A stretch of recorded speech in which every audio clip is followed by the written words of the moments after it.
56,000 বর্গমাইলের বাংলাদেশের যে বাঙালি আর 56,000 বর্গমাইলের বাংলাদেশের বাইরের যে বাঙালি, দুই বাঙালির নিশ্চয়ই কোনো পার্থক্য আছে।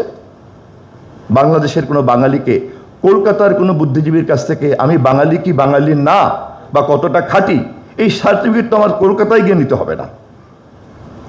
অথবা কেউ যদি এসে আমাকে দাবি করেন যে তুমি মুসলমান কি মুসলমান না, শহীদ জিয়াউর রহমান মুসলমান কি মুসলমান না, এই সার্টিফিকেট পিন্ডির মসজিদের ইমাম সাহেবের কাছ থেকে নিতে হবে অথবা করাচির জামে ইমাম সাহেবের কাছ থেকে নিতে হবে। নো। সো বাঙালিত্বের জন্য আমার যেমন কলকাতার সার্টিফিকেট নিতে হয় না, আমাকে মুসলমানিত্বের জন্য কিন্তু পিন্ডি করাচির কোনো সার্টিফিকেট আমার দরকার পড়ে না। এটাই হলো বাংলাদেশি। তারেক রহমানের নেতৃত্বে বাংলাদেশের যে সরকার চলছে তাকে আমদানির উৎস হিসাবে প্রধানত নির্ভর করতে হচ্ছে চীন এবং ভারতের উপরে। আমাদের দেশকে, আমাদের সরকারকে, আমাদের দেশকে যখন আমরা রেডিমেড গার্মেন্টসকে রপ্তানি করি, যা আমাদের প্রধান রপ্তানি পণ্য, সেক্ষেত্রে আমাদের ডেস্টিনেশন হচ্ছে আমেরিকা এবং ইউরোপ। আমরা যখন আমাদের রেমিটেন্সের কথা চিন্তা করি, আমাদের প্রধান ডেস্টিনেশন হচ্ছে বা উৎস হচ্ছে রেমিটেন্সের মধ্যপ্রাচ্য। আমাদের যদি আমাদের জ্বালানি নিরাপত্তা এবং বিদ্যুৎ নিরাপত্তার কথা আমরা চিন্তা করি, সেক্ষেত্রে বিলিয়ন ডলারের রাশিয়ান ঋণের উপরে নির্ভর করে আমাদেরকে নিউক্লিয়ার পাওয়ার প্ল্যান্টের উপরে নির্ভর করে চলতে হচ্ছে আমাদের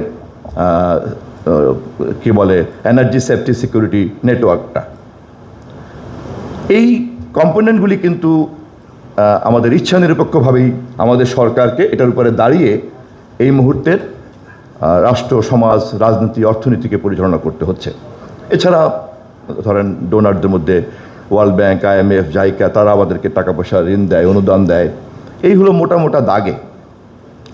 ফলে এরকম একটা দেশ যার শক্তির উৎসগুলি হচ্ছে এরকম, যার দাঁড়িয়ে থাকার ভিত্তিগুলি হচ্ছে এরকম, তাকে কি ধরনের কূটনীতি অবলম্বন করতে পারে? খুব সঙ্গত কারণেই তাকে একটা এই সকল শক্তিকে সমন্বয় করতে পারে। এটাকে নির্জোট বলবেন নাকি কি বলবেন এটা আমি জানি না, এটা আপনাদের ব্যাপার।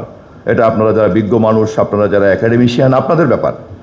কিন্তু আমাদের কাছে বিষয়টা হলো এই যে আমাদের এই আমদানির উৎস চীন, ভারত, রপ্তানির ডেস্টিনেশন ইউরোপ, আমেরিকা, এবং আমার রেমিটেন্সের উৎস হচ্ছে মধ্যপ্রাচ্য, এবং আমার বিদ্যুৎ এবং জ্বালানির ক্ষেত্রে সবচেয়ে বেশি নিরাপত্তা হচ্ছে যেখান থেকে আমি জ্বালানি আমদানি করি, মধ্যপ্রাচ্য, বিশেষ করে কাতার।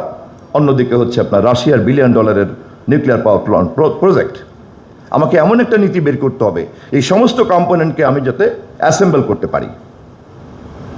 এখন যখনই কোনো কথা আমাকে এই অ্যাসেম্বল করার কথা বাধা দিবে, এমন কোনো কথা যে কথা বলতে গেলে পরে আমাকে বাদ দিতে হবে, চীনের আমদানি করা যাবে না, আমাকে বাদ দিতে হবে, না না না না না ভারত তো এটা বিরাট ব্যাপার, সমস্যা, না না না আমেরিকাতে রপ্তানি করা যাবে না, অথবা nuclear power plant Awami League করে সেটা বাদ দিয়ে দিতে হবে, এই ধরনের বিষয়ের মধ্যে যখনই আমরা পড়ব তখনই আমাদের বর্তমান সরকারকে একটু চিন্তিত হতে হবে। এবং আমাদেরকে নীতি নির্ধারণ করার ক্ষেত্রে এই কম্পোনেন্টগুলিকে অ্যাসেম্বল করতেই আমরা বাধ্য। এবং সম্ভবত শহীদ রাষ্ট্রপতি জিয়াউর রহমান 1975-এর আগের বাংলাদেশের পররাষ্ট্রনীতি, কূটনীতি, অর্থনীতি এবং একদলীয় শাসন ব্যবস্থার কাঠামো থেকে বেরিয়ে বহুদলীয় শাসন ব্যবস্থা, পশ্চিমমুখী অর্থনীতি, আন্তর্জাতিক দাতা সংস্থার কাছে গ্রহণযোগ্যতা, মুসলিম বিশ্বের কাছে গ্রহণযোগ্যতা এবং সর্বশেষ বৃহৎ প্রতিবেশী ভারতকে সাথে নিয়ে সার্ক গঠন করা, দ্বিপাক্ষিক সমস্যাটাকে একটা আঞ্চলিক বহুপাক্ষিক সমস্যার মধ্যে রূপান্তরিত করা, এই সবটা মিলিয়েই কিন্তু শহীদ রাষ্ট্রপতি জিয়াউর রহমান। এবং এই কাজটা উনি করতে পেরেছেন কী কারণে, কীভাবে? তার জন্য যে স্বাধীনতা সক্রিয়তা দরকার, যেটা আবু রুশ সাহেব খুব ভালোই বলেছেন। 1 ব্রিগেড থেকে, ডিভিশন থেকে এটাকে 5th ডিভিশনে নিয়ে গিয়েছেন এবং এই সমস্ত নতুন নতুন মৃত্যুদের কাছ থেকে সহযোগিতা নিয়ে খাদ্যের স্বয়ংসম্পূর্ণতা অর্জন করেছেন, রেমিটেন্সের বাজার তৈরি করেছেন, তারপরে রপ্তানির জন্য দক্ষিণ কোরিয়ার সঙ্গে কথাবার্তা বলে গার্মেন্টসের এরকম একটা নতুন সম্ভাবনার বীজ বপন করেছেন। এইভাবেই কিন্তু এই মুহূর্তে আমার যে ইনএভিটেবল কম্পোনেন্টগুলিকে আমি কন্টেইন করে আমি যে পলিসিটা করতে চাচ্ছি, তার কিন্তু উৎসটা এভাবেই কিন্তু শহীদ জিয়াউর রহমান করেছেন। এ কারণেই কিন্তু একদিকে যেমন এই কাজটা করার জন্য সক্রিয়তা দরকার পড়েছে, সেজন্য তিনি যেমন বীরের মতো কথা বলেছেন, হেলিকপ্টারে করে গিয়ে হোয়াইট হাউসে গিয়ে বিশ্ববাসীর কাছে বাংলাদেশের মতো একটা দেশকে আলাদাভাবে তুলে ধরেছেন, অপরদিকে কিন্তু এই সকল শক্তিগুলিকে সাথে নিয়ে কাজ করেছেন।